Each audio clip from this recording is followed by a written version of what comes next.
This is Mitch Albom's book For One More Day. He also wrote Tuesdays with Morrie, which is what we read at the end of sophomore year. And in the flap jacket, it says, For One More Day is the story of a mother and a son and a relationship that lasts a lifetime and beyond. It explores the question, what would you do if you could spend one more day with a lost loved one? Okay, so the first part of it is called Midnight. Midnight. There we go. All right.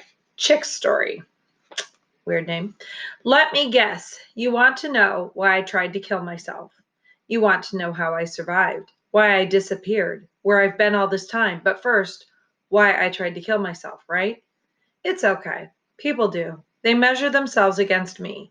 It's like this line is drawn somewhere in the world, and if you never cross it, you'll never consider throwing yourself off a building or swallowing a bottle of pills. But if you do, you might. People figure I crossed the line. They ask themselves, could I ever get as close as he did? The truth is, there is no line. There's only your life, how you mess it up, and who is there to save you, or who isn't. Looking back, I began to unravel the day my mother died around 10 years ago. I wasn't there when it happened, and I should have been, so I lied. That was a bad idea. A funeral is no place for secrets. I stood by her gravesite trying to believe it wasn't my fault, and then my 14-year-old daughter took my hand and whispered, I'm sorry you didn't get a chance to say goodbye, Dad. And that was it. I broke down. I fell to my knees crying, the wet grass staining my pants. After the funeral, I got so drunk I passed out on our couch, and something changed. One day can bend your life, and that day seemed to bend mine inexorably downward. My mother had been all over me as a kid, advice, criticism, the whole mothering thing. There were times I wished she would leave me alone, but then she did, and she died. No more visits, no more phone calls, and without even realizing it, I began to drift as if my roots had been pulled, as if I were floating down some side branch of a river. Mothers support certain illusions about their children, and one of my illusions was that I liked who I was because she did. When she passed away, so did that idea.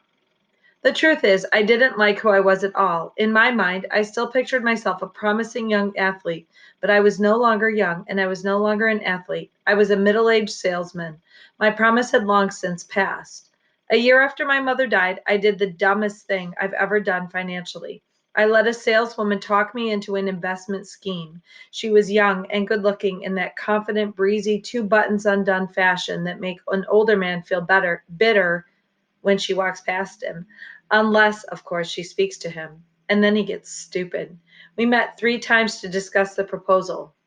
Twice at her office and once in a Greek restaurant, nothing improper. But by the time her perfume cleared my head, I'd put most of my savings in a now worthless stock fund. She quickly got transferred to the West Coast. I had to explain to my wife, Catherine, where the money went. After that, I drank more. Ball players in my time always drank, but it became a problem, which in time got me fired from 2 sales jobs.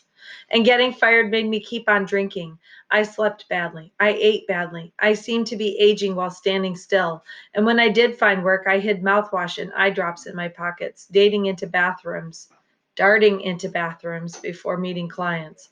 Money became a problem. Catherine and I fought constantly about it, and over time, our marriage collapsed. She grew tired of my misery, and I can't say I blame her. When you're rotten about yourself, you become rotten to everyone else, even those you love. One night, she found me passed out on the basement floor with my lip cut, cradling a baseball glove. I left my family shortly thereafter, or they left me. I am more ashamed of that than I can say. I moved to an apartment. I grew ornery and distant. I avoided anyone who wouldn't drink with me. My mother, had she been alive, might have found a way through to me because she was always good at that, taking my arm and saying, Come on, Charlie, what's the story? But she wasn't around, and that's the thing when your parents die. You feel like instead of going into every fight with backup, you are going into every fight alone. And one night in early October, I decided to kill myself. Maybe you're surprised. Maybe you figure men like me, men who played in a World Series, can never sink as low as suicide because they always have, at the very least, that dream come true thing. But you'd be wrong. All that happens when your dream comes true is a slow melting realization that it wasn't what you thought and it won't save you. What finished me, what pushed me over the edge, strange as it sounds, was my daughter's wedding. She was 22 now, with long straight hair, chestnut colored like her mother's, and the same full lips. She married a wonderful guy in an afternoon ceremony, and that's all I know because that's all she wrote in a brief letter which arrived at my apartment a few weeks after the event. Apparently, through my drinking, depression, and generally bad behavior, I had become too great an embarrassment to risk at a family function. Instead, I received that letter and two photographs, one of my daughter and her new husband, hands clasped, standing under a tree, and the other of the happy couple toasting with champagne. It was the second photo that broke me. One of those candid snapshots that catches a moment never to be repeated, the two of them laughing in mid sentence, tipping their glasses. It was so innocent and so young and so past tense. It seemed to taunt my absence. And you weren't there. I didn't even know this guy. My ex wife did. Our old friends did.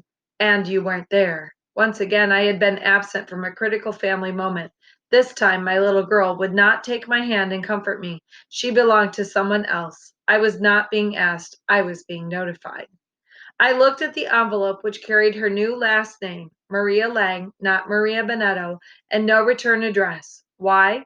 Were they afraid I might visit them and something sunk so low inside me I couldn't find it anymore?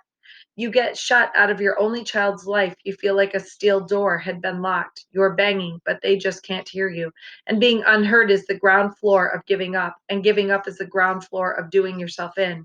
So I tried to. It's not so much, what's the point? It's more like, what's the difference?